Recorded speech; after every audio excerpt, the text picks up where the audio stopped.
I'm Natasha Chilingarian. I'm Michael Ogden. This is Shared Accounts with CU Time, sponsored by Q2. Thank you, Q2.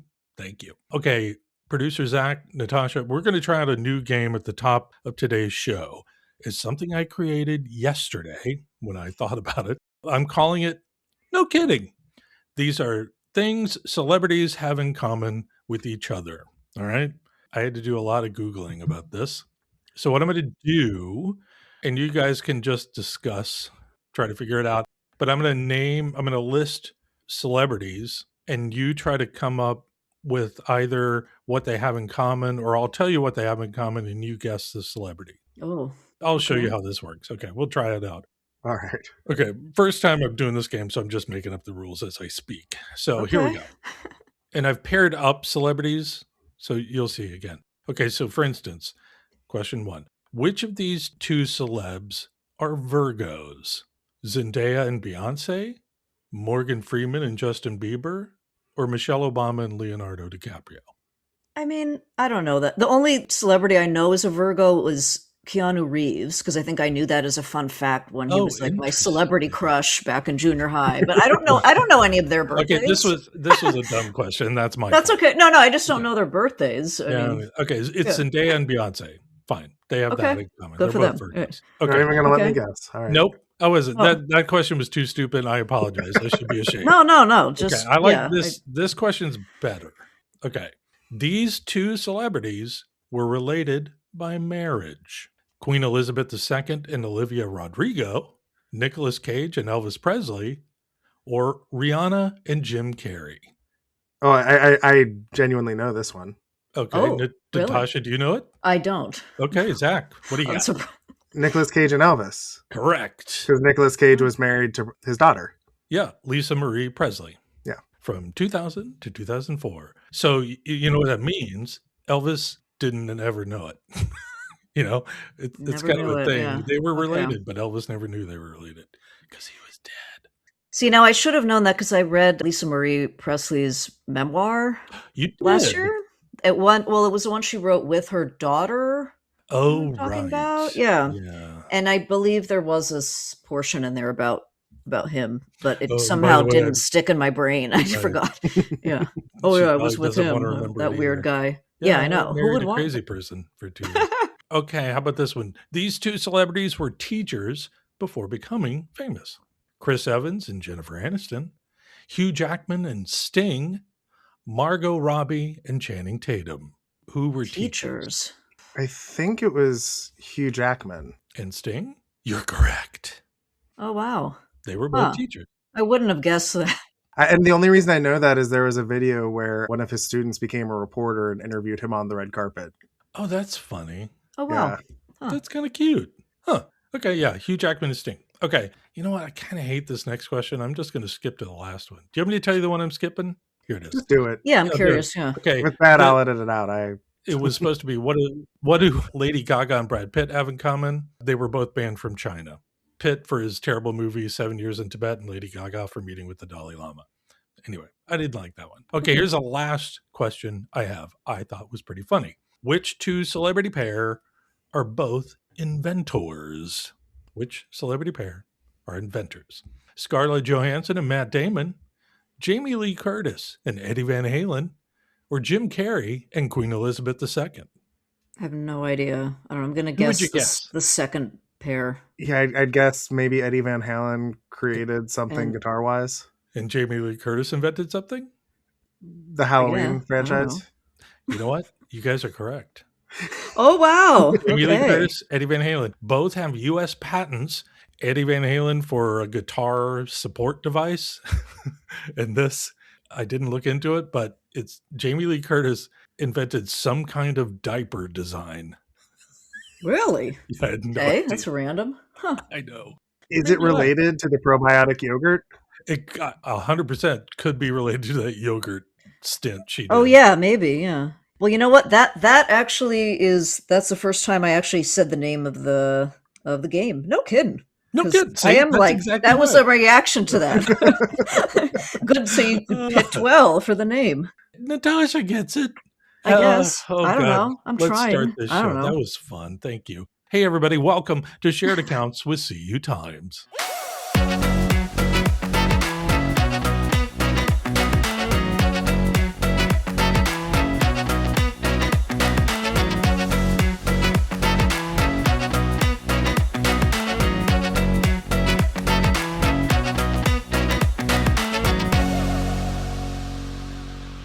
Coming up, we are chatting with Jeff Scott. He is Vice President of Fraud Intelligence at Q2. We're talking about some scary stuff happening with account takeovers. My God. Criminals are smart. I am fairly stupid. Both can be true, just so you know. Really great chat with Jeff. First up, we do have to do what we do, which is take a break from the week. Check in with Natasha. Hey, Hey, Em. how's the dog? Oh, she's Your new good. little She's puppy? so sweet. Yeah. Okay. We're still working on one thing is the potty training is Sure. still not happening very well, but got to Got it. work on that. And yeah, I'm about $1,500 in the hole with vet visits so far. And I'm like, this is it's an expensive choice, but that's okay. It's Okay. she's cute. That's So, funny. Anyway, Okay. how are you? Well, doing fine. Trying to Good. get out of winter officially. It just kind of Right. keeps edging back and forth of spring, not spring, whatever. It's fine. It'll get there. I do want to ask you, though, Yeah. what have you been watching this past week? Yeah, well, I actually wanted to bring up not necessarily what I've been watching, but my mom, Michelle, who we've kind of Yeah. talked about before on the We podcast. love She her. may have even Yes. maybe made a brief comment once or twice in the background while I was She recording has. while she Yep. was around about a movie we're talking about. But so her new thing Yep. is BritBox. She recently got a subscription to BritBox, which is all like, the British I shows, love and that. Yeah. loves it. And I know we had talked about it briefly maybe a week or two ago, and you were very interested in what she had been watching on it. And so I actually did get to ask her what are her favorites on BritBox so far, favorite Okay. shows. So if you're Please. interested, I can tell you. Please. Yeah. So the first one is called Dr. Foster. Okay. I was actually visiting while she was watching it. She was like so into it. I think I was just busy with something else when, she would watch them. And I was like, well, I didn't get into it myself. But it's about a woman who's a doctor, Dr. Foster, suspects her husband of having an affair. And it just gets really dramatic and crazy. I know this show. Really? I don't know her name, but I can picture her. She's kind of shorter black hair, I think. Yeah. She has curly. shorter brunette, kind of taller. Yeah. I may have watched this whole show a long time ago. It's a good show. Good job, Michelle. That's a great pick. Okay, next one is Honor. And it's Honor, just Honor, spelled the British way. Okay. And O-U-R. I'm trying to look it up right now, and I actually can't find it on IMDb. Okay. Oh, maybe it's this one. Because I'm looking up, and there's like a Korean show named Honor, and it's obviously not the same one. Okay. This one, I'm guessing, is it. It's a detective, Caroline Good, vows to bring justice for a young girl murdered by her family for falling in love with the wrong man. Whoops. Okay. Yeah.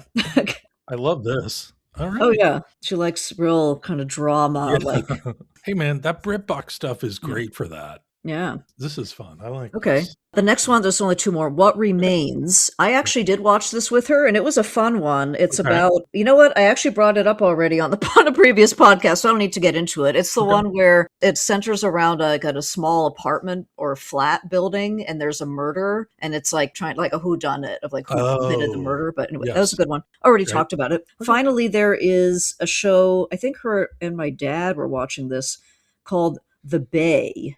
Mm-hmm. I think it's police in Morecambe Bay area in the Lancashire, butchering all these names, investigate missing persons and suspicious death. So it's like just a detective show. Love it. In a bay in the UK. So Michelle, thank you. There we go. Your weekly recommendations. Any others she passes along, please give it to us. We'll do. Yeah. Thanks, Michelle. Thanks, Mom. All right. What about you? What have you been watching? Very quickly, took a step back to watch a movie that came out a handful of years ago, 2017, A Happy Death Day. Oh, God, yeah. I haven't watched it, but I know the gist of that. Yeah, it's a Groundhog Day over and over. This lady keeps getting murdered on her birthday. It's a comedy. Yeah. Okay. It's pretty darn silly. What did I give it? 2.5 stars. Okay. It was fine. It was silly. Yeah, it's kind of like the tarot and like the Ouija, Yeah, like group of young people in a horror and just kind of a it jump just keeps scare. repeating everything all the time, and Yeah. it's funny, but they made apparently 2 more, so I won't be Yeah. watching those. Don't blame you. Okay. But it was good. I must ask, just kind of reminds me, and there is a show I started a couple Hmm. days ago, and I feel like it's something you would also be maybe into. Okay. It's a show on Netflix. It's made by the Duffer Brothers who did Stranger Things. Mhm. It's called Something Very Bad is Going to Happen. Have you Just heard about this? started watching it. I'm really enjoying it. I think I've got through 3 episodes. Okay. It's a Yeah, it's a long good one. form horror series. Yeah. So I'm Very. curious if I have the stamina to kinda stick with it for 8 episodes or whatever, but just started the first episode a few nights ago. Oh, okay, yeah, and I was scared, I'll tell you, it It's doesn't creepy. takes a lot to really just scare me It's watching creepy. something because I'm Yeah. very creepy, very ominous, and, Yeah.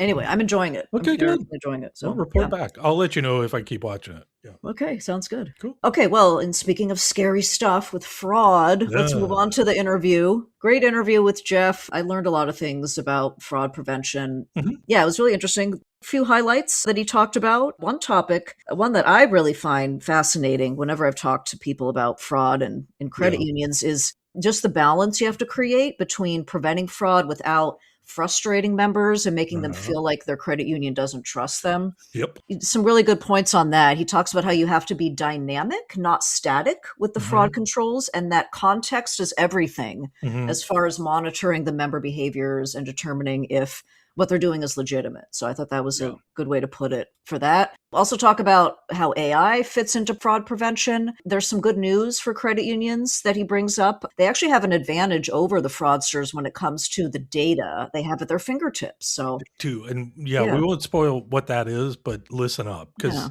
it was quite yeah. revealing.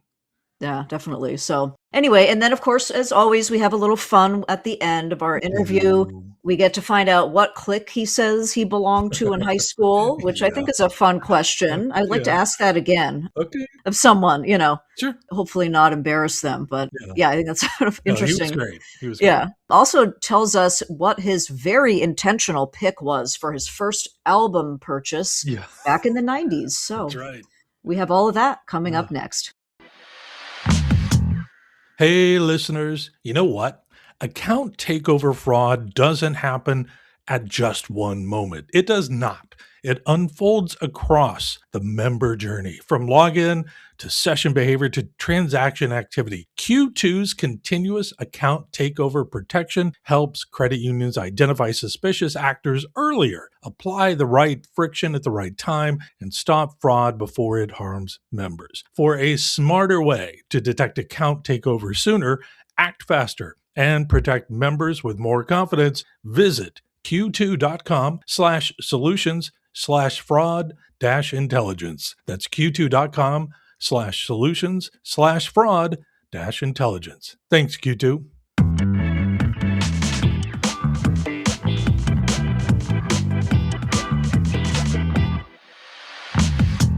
Joining us in the virtual studio today is Jeff Scott. He is Vice President of Fraud Intelligence over in Q2. He is joining us from Austin, Texas today. Hey, Jeff, welcome to Shared Accounts.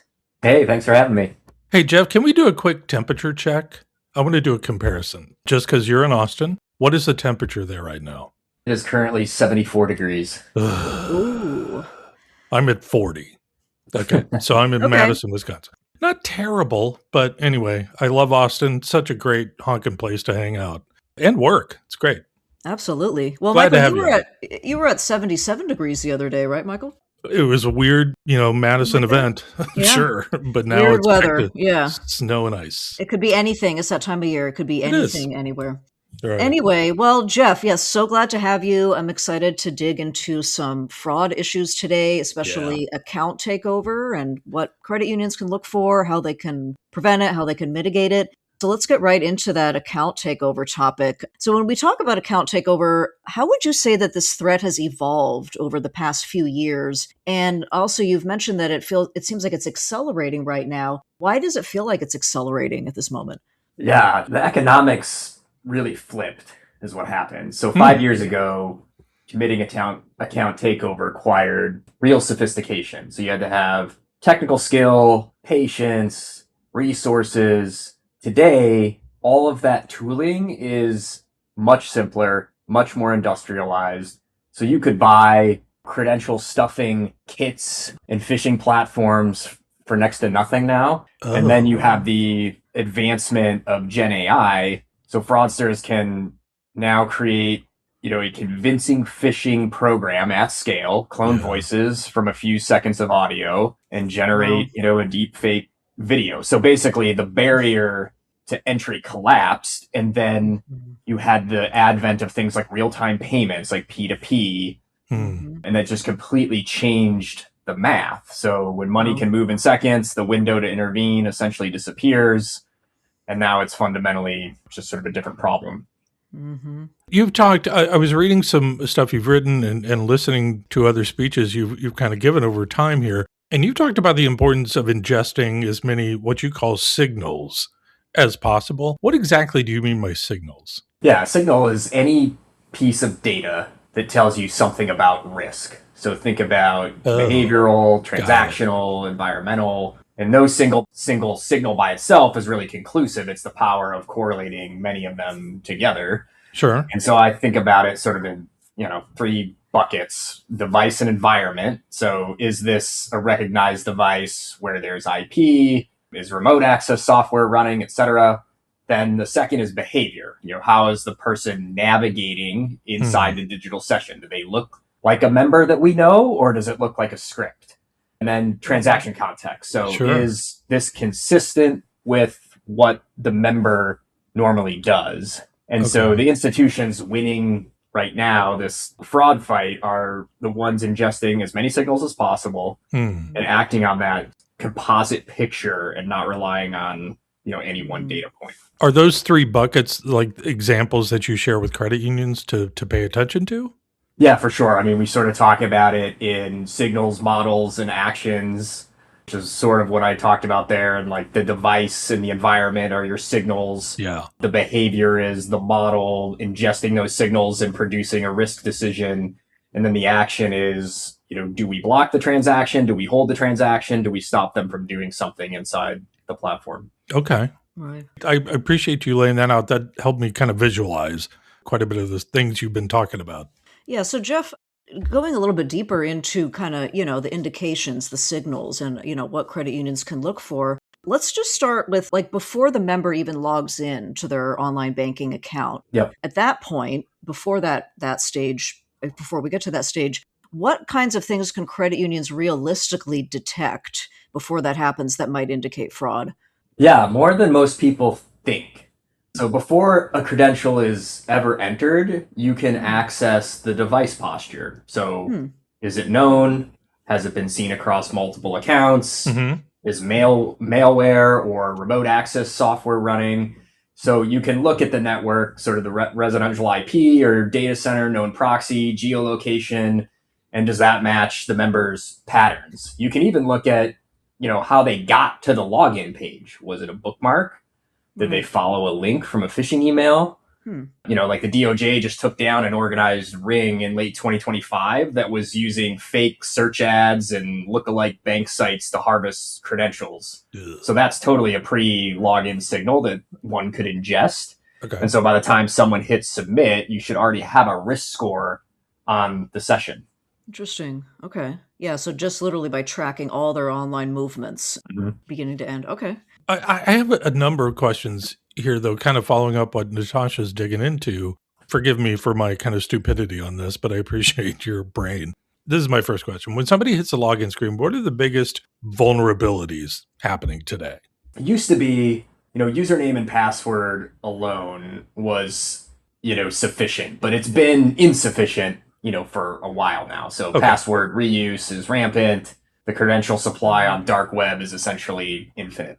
So then enters multi-factor authentication, but even that is under pressure. So there's phishing platforms specifically designed to intercept, multi-factor authentication tokens in real time. They sit between the user and the bank. They capture the code as it's entered and they replay it. Or SIM swaps attack and compromise SMS-based factors. So what works better now is what we sort of refer to as adaptive authentication, where the system doesn't just ask, did you enter the right code, but does everything else about this session look right? Okay. Is it a recognized device? Is it a normal location? Is this consistent behavior? If yes, then reduce friction. If something's off, step the person up to the next level. And so the goal isn't to make the login harder for everyone. It's to make it, harder, obviously, for the right people. Okay. I have 2 follow-up questions on this. And again, thank you. Because I find this fascinating, but it also makes me personally understand how dumb I am at this and realizing what's really going on. But are fraudsters getting better at bypassing what you were talking about, the traditional authentication methods? For sure they are. And is sort of what happens between, login and a transaction is where, a compromised session sort of tells on itself, if you will. And so, the biggest red flag is there immediate account maintenance after login? Someone logs in. The first thing they do is change the email address, update the phone number, modify, alert preferences, and then they immediately initiate a transfer. A legitimate member almost never does that, right? So a fraudster does it because they're cutting the real member out of the notification loop. And then you can kind of look at, navigation patterns. Does the user go straight to wires or external transfers without checking a balance or looking at a statement? Most members browse a bit. A fraudster has a mission, so they move money fast. So those are some of the pathways that we're trying to detect. And there's some obvious stuff like new payees, unusual amounts, unusual timing. All of it has to be evaluated against that member's sort of baseline behavior. And so a $5,000 transfer that's normal for one member is maybe a blazing red flag for another. Well, I got to tell you, you answered my triple follow-up on that, which was about what happens between login and transaction. So I already knew you were going to ask the question. I was you were pre-login, and I had the behavioral signal, so I just went ahead and there you go. God. See, he's an expert in this stuff. I'm so easy to be hacked. That's it's reading your mind. Damn it. Okay. Yeah. Fine. All right. Good job, Jeff. Okay, so then let's move on to the next step. So let's say that the bad actor does, unfortunately make it through authentication, which sounds like it's happening, more often these days. So let's say now they're in there. So during the transaction phase, what are some key indicators that credit unions can look for that something isn't right? Yeah, I mean, it's definitely anomaly sorts of items in that at that point. So, it's new payees, it's the unusual amounts like we sort of talked about, it's new recipients, it's unusual amounts for that, specific member. It's things like that. Oh, that's cool. Well, let me ask you this then, because you've already brought up friction a couple of times and kind of a layered approach. How should credit unions be thinking about building those layers without creating too much friction for those legitimate members out there? Yeah, and what's hard here is, the layers need to be, invisible when everything else sort of looks normal. Yeah. And so most of the defense is, device recognition, behavioral analysis, transaction monitoring, and all that needs to run in the background. And so the member should never know it's there. So they shouldn't feel any sorts of friction around that. Friction should be, proportionate to the risk, which is hard to pull off, but you're looking at, recognized device, familiar location, routine transactions, 0 extra prompts, new device, unusual location, attempting a wire they've never done before, then you add the friction, step them up. Right. So if everything looks fine, they should be able to continue as normal. If one of those triggers is off, you step them up. But the devil's in the details there, right? In terms of all that we talked about, the ability to ingest the signals into a sophisticated risk model, within 30 seconds of the user being inside the session, you need to be able to detect these things. So that fast? Yeah, I mean, you've got 30 seconds is like what we quote to say the time someone can log into a session and do something you don't want them to do. Ooh. Wow. The most sophisticated version of this, and this is where I think things are heading, is dynamically restricting what a user can do based on that real-time risk score. So if the session looks compromised, maybe you don't want to lock them out entirely, but you restrict them to a lower risk level. So they have view only activities while you figure out what's going on, or that keeps the member from being frustrated if it is a legit login. And if it's a fraudster, then they can't do any real damage, like move money. So this dynamic sort of restricted entitlements, if you will, is sort of where this is all headed, and all that's based on the signals, the models, and the actions. Right. I find this so interesting, just trying to find that balance between, finding the bad guy, but then not frustrating members because, because let's say, for example, you said if a bad actor logs in, they'll like get right to business and do the account instead of browsing. Well, maybe a member is just busy and they're like, all right, I'm going to get right to doing my transfer, and it is legitimate. So yeah, and it's interesting. Like I just personally, like I've had a few experiences where I've felt like, not necessarily frustrated, but like I'm doing something bad, like I'm making a transfer and it's like, are you sure? Do you know this person? And it was like a handyman who legitimately did work and I had to pay him. And just, you feel like you're being tested, like when you're having to go through all these steps. So that's right. Maybe I'm oversensitive. I don't know. But how do you, I guess, just generally speaking, what are some other ways credit unions can reduce fraud, but not frustrating them or locking them out from doing what they actually need to get done with their money? Yeah. This is the tension, right? In this fraud fight, there's really three sort of principles that we've seen our customers try to anchor around, and then we advise them on. First is you have to understand the cost of both sides. So a fraud loss is expensive, but in certain cases, so is locking out a legitimate member. Right. Fraud victims are significantly more likely to leave their institution, but so are members who feel like their credit union doesn't trust them or understand. Sort of the example, Natasha, that you just sort of laid out. Right. So the second thing is you need to be able to make the balance dynamic, not static. And so static rules like block every transaction over 5,000 create friction that doesn't account for context. And in the world of AI and in the world of fraud, context is king. Context is everything. Yeah. And then the third thing is, and this is where credit unions, I think, have just an inherent advantage, is the relationship model matters. A teller who knows Mrs. Johnson and notices she seems confused or pressured during a call, that's a human signal no technology can really replace. And so, some credit unions have literally stopped members from being scammed because a staff member recognized something was off. And, that's this sort of credit union model at its best. It's like, your members. But member education has to sort of scale. So if you proactively tell members, if you get a text asking for a code you didn't request, it's not us, don't share it, that member becomes sort of harder to defraud. So it needs to be this sort of simple, memorable, actionable. But like what you were talking about, Natasha, it's like what we would hope the system would do over time there is you say, yep, nope, this was me.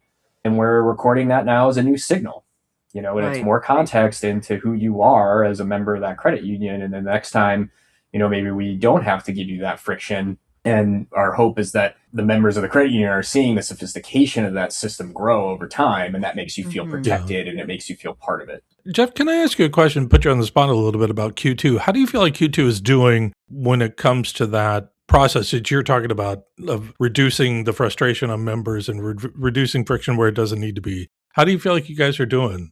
Yeah, I think we are doing everything we possibly can to get the right tools along those building blocks we talked about in terms of signals, the models, and the actions. Okay. And where we're sort of uniquely positioned and where our credit unions have told us we've got to be part of the solution in solving this is we sit at the intersection of their members' data and the workflows of those members in their digital channel journey and their transactions. And so we have signals just from the network security perimeter and from the credit union.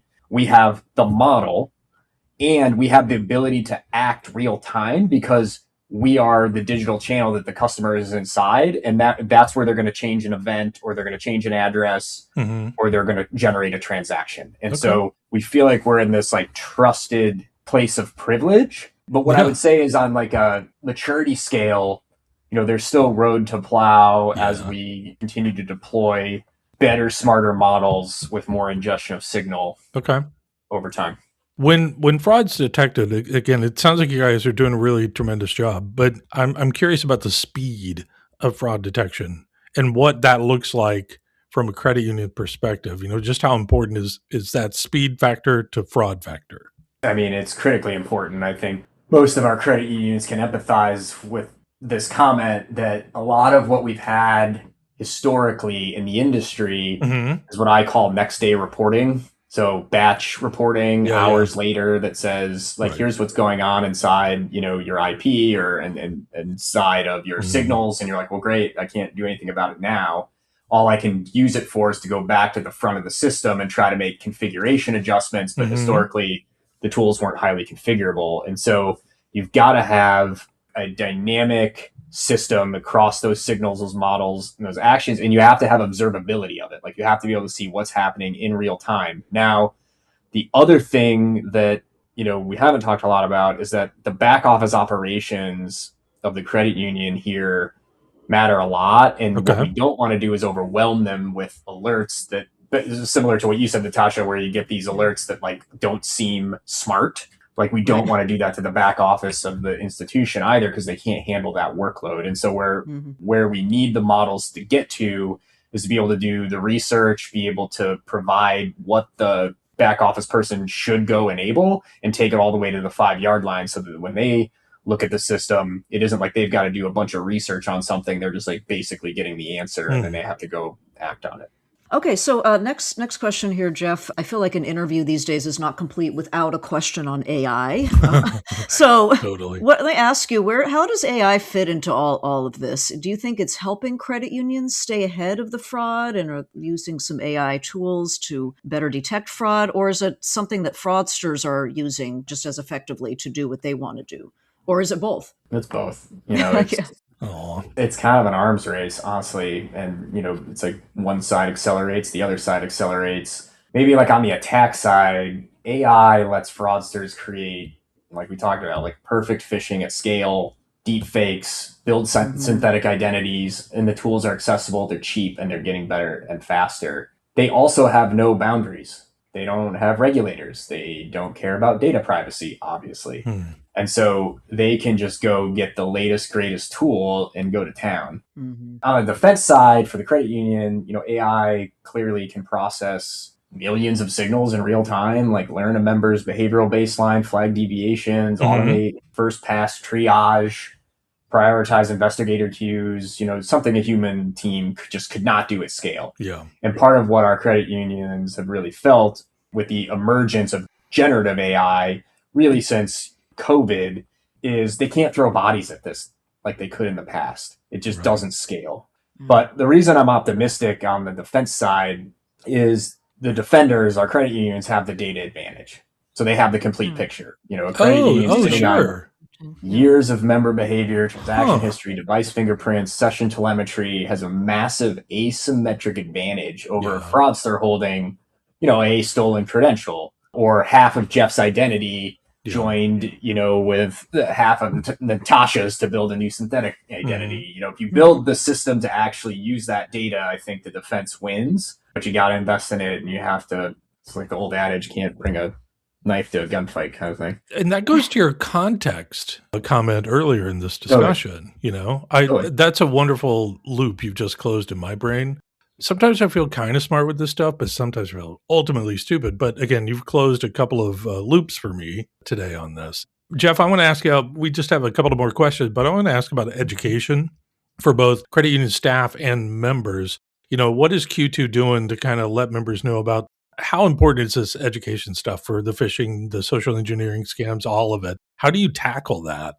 Yeah, I mean, what we've done, and we've seen really smart credit unions do, and I actually think some of this came from, one of our credit union customers, but you treat it like a marketing campaign. Okay. So someone logs into the system, you want to surface an alert or a reminder, the same way you might surface an offer. And so coming along that digital journey with them as they're in the session to remind them of things is really the best teacher we've found versus a blast campaign of emails. Yeah. It's like real time. It's right there. It's surfacing something that says, are you sure about this? Or please be on the watch for X, or it's like on the home screen. And so we've seen, credit unions use that very smartly. And so, we've got a bunch of tools that, were originally designed for marketing that we use to educate members, educate back office employees, like in the piece of the system that, customer service team would look at, from Q2. Yeah. Got all that sort of there for them. Great. I like the marketing idea. I hadn't thought about that either. Great. Yeah. Okay, Jeff, we just have one more question before we get to the fun part of our interview. So this part of the interview has been a real drag. No. I'm just kidding. I didn't mean to say that this wasn't fun, but maybe I don't know, maybe we'll have a little more fun on the next one. We'll see. We'll find out. Okay. Now, so let's look ahead a little bit, with this fraud topics. Let's say we fast forward 2 to 3 years. Well, what do you think account takeover is going to look like? And what should credit unions be doing today to prepare for what's coming next in the whole fraud fighting battle? I can't know for sure just because Of course. I feel like the world is even in the last 6 months has changed so rapidly, but I believe it will feel less like isolated incidents and more like a continuous sort of like ambient threat that you have to manage in real time. So it won't be like, hey, we caught a fraud. It'll be like our system is continuously assessing risk across every session. Like fraud, white noise, just basically, like, oh, that's awful. Yeah, I think identity will be harder to verify. Deepfakes and synthetics will make it harder to trust that the person on the other end is even a real person. Behavioral biometrics, the how of the interaction, not just the what, will become like total table stakes. Right. I just think the perimeter of all of it will have to sort of expand. So ATO won't just be the digital banking session. It'll extend to call centers, in branch, partner channels. And you'll need this ambidextrous sort of posture across the full member journey, not just point solutions at the login page. Okay. The ambidextrous is a great visual there. That's perfect. Wow. Sounds kind of dystopian to me. That response is like, something that's just always going to be there that you hate, but you just have to accept it. But you know what? We'll figure it out. Let's be Can you imagine if this was a plot point of like Little House on the Prairie? They'd be like, what are you talking about? Yeah. We have to make our own butter. What fraud? What is this? Anyway. I think the main thing would be, you got to think of it in layers. Yeah. Right. There's no silver bullet. So it's like you invest in signal ingestion. The more you can collect and correlate, the better. And then you got to invest in the people and the technology. Right. Get those pieces in place that you can grow over time and think about it like an ecosystem. Okay. Right. Okay. Great. Well, we got a lot of work ahead, but I'm confident that the industry can handle it. And we got, companies like Q2 also they're on top of it, helping the financial institutions. So yeah, we will see. Okay, Jeff, let's go ahead and move on from that. And we're going to go to the second part of our interview. This is all about you. So are you ready? I think so. I don't know. Okay. Well, we're on the spot. Okay, so first we did a little, background research, a little light stalking on you, like we do with all of our guests before the show. Yep. It appears that you were originally from the Midwest. Is that correct? That is true. Okay. Yes. And so where are you from? Where did you grow up? I grew up in Parma, Ohio, which is a suburb of Cleveland. And I know probably what you're thinking. That sounds amazing in January. And it is, if you like winter sports. So Sure. Wait. Okay. So born and raised there? Like, you went to high school there? I did go to high school. Okay. What high school was it? So I went to Normandy High School. Normandy. In Parma, Ohio. Yeah. Which, fun fact, that you probably won't believe until you go Google it. But my classmate and co-captain on the basketball team was Mike Mizanin, who is the WWE champion. Oh, okay. Sorry, it took me a second to figure all the pieces there. Yep. So wait a second. What? I'm just trying to figure out the time frame here. Yeah, he was originally on like The Real World when that was like a cool show, like early 2000s, and then he became a wrestler, which was random and weird. But yeah. Do you keep in touch? I've seen him a couple of times since then, but no, not really. Okay, great. So I was my follow-up to that in high school was going to be what clique maybe did you most identify with? It sounds like you play basketball. Yeah, I played basketball. Did you hang out with the jocks? Were you lovely nerds that we adore, or gamer? What were you in high school? Yeah, I did hang out with the basketball team just because I was on the basketball team, but I was probably closer to a nerd than anything else. Yeah, we love Yeah. I ended up becoming an English major, and I liked Okay. literature and like reading and writing and poems. So yeah, Okay. Do Okay. you have a favorite? Who's your favorite author then? May I ask? that is a tough one to answer. I agree with There that. are many great poets that Oh. that I adore, but I like all comedy writing. I like Yeah. screenplay writing. I like all of l- those. Cool. Can I tell you something really quick? If you're looking for fun screenplay reading, A24, you know the movie production company, Mm-hmm. you can buy all of the screenplays of all the A24 movies. And I have, for instance, Midsommar and Hereditary, the horror movies. They are so fun to read, the screenplays. Really? Huh. If you're I didn't know into you that, could- Jeff. Yeah, that is Yeah. interesting. I love it. Huh. It's terrifying, but it's so fun to read. Screenplays are great. And I think they're fun. poetry is great too. I used to be Yeah. into that more. I obviously did writing for my career, but yeah, I think I took poetry writing in college. Yeah. I'm just remembering that. It's fun. It's really interesting. You're just digging so deep into Mhm. emotions. So yeah, it's pretty Yeah. cool. Yeah, I agree. Okay, Jeff, next question. So this is actually, we're going to quiz you here. This is a trivia question involving just about the Midwest, about the Midwestern United States. So, God. okay, so we Okay. got a question for you. See if you know the answer. What is the number of states that are considered by the U.S. Census Bureau to be part of the Midwest? How many gosh. states? I have no idea. I know.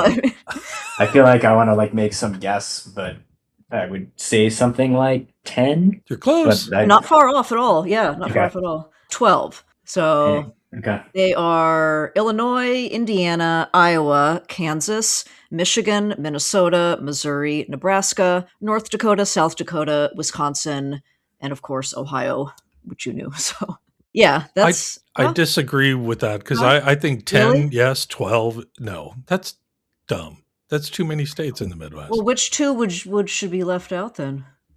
Jeff, do you have a thought? I'm not going to do Which that. one? I'm going to do it proudly. Which one would you, if you I had would- to give I two would say must go? either just Kansas get or rid of them altogether. Nebraska or North and South Dakota.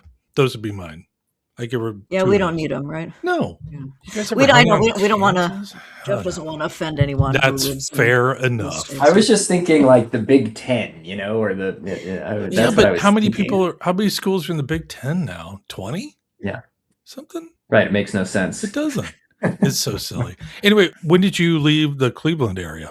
I left in my 20s and went to Denver and over to Seattle and back Great. to Cleveland Cool. and Austin. So yeah, All right, cool. How long you been in Austin now? I actually still live in Cleveland. So Oh, you do? yeah. Oh, that's great. I used to cover the Browns as a sports Oh, boy. reporter. Wow, now we're really off It track. was a long time ago. But anyway, I'm so glad to have a fellow Midwesterner on the line today. But okay, I got to go back to your childhood. We just have two more questions. My question is, again, to your childhood, what was the first album, CD, cassette, downloaded piece of music you remember buying or listening to? Yeah, Aerosmith, Get a Grip. Yeah. You know what? That was so confident. You just said it. I remember it so vividly. You I knew remember I remember going to Camelot Music and buying this cassette, and I literally remembered holding it and saying, "This is the first album I've ever bought." Oh, That's a- wow! And I like, That I is like knew that I would remember that. I Awesome. can still picture standing there doing it. Yeah, Wait, and so what year is that? I don't know. it's like early '90s. Yeah, I gotta look it up. That is a great one. I don't think anybody's ever answered Aerosmith. Get a grip. I don't think so either. No, That's I a just good one. made a note of it. Yeah, All right, Jeff. love Had to that. be done. Congratulations. Camelot Love that. Music too. Haven't heard that name in years. Right? Yeah, that's a blast from the past Oh, there. nice. Okay, so final question here today, Jeff. What was the last movie that you watched? Avatar, the third one. Oh, okay. Fire and Ash. Fire and Ash. I don't know. Is that the third or is I don't know if Yes. it's the third or Yeah. the fourth, but whatever the new 7-hour long Yeah. Avatar. Oh, okay. So, would you recommend it? Yeah, you kind of go for the spectacle. The visuals are Yeah. unreal. The plot is, I don't know. I'm not entirely sure what's happening. Sure. It's very pretty. Cool. All right. James Cameron's a nutbag for making all those movies, but they're really cool to look at, like you said. Agreed. Yeah, They're very Okay. visually appealing. Aerosmith All and right. Avatar. Cool. All right, added that to the list as well, as Yep. we do create lists of our guests' favorite music and movies throughout the year. It's always fun to look back on. So, yeah, thanks for the unique contributions. Those Exactly. are pretty good on there. Yeah. Of course, we could just keep talking endlessly here, but we got to wrap it up. Jeff Scott, Vice President of Fraud Intelligence at Q2, thank you so much for coming on the show today. This was a lot of fun. Thank you so much for having me. Thanks, Jeff. Yeah. And to all of our listeners, thank you for downloading today's show. Please subscribe to Shared Accounts with CU Times and all the normal podcast places. And please be sure to share all of the episodes with everyone you know, friends, coworkers, relatives you like, even relatives you don't like. You know the drill. Yeah, nerds, jocks, whomever. Yeah. Feel free to rate us too, 5 stars only. Thank you so much to our sponsor, Q2, for supporting the show and CU Times. Thank you, Q2. And as always, thank you to our producer, Zach Nyheisel. Thanks, Zach. Join us again next time for a new episode of Shared Accounts with CU Times. Until then, thanks for listening.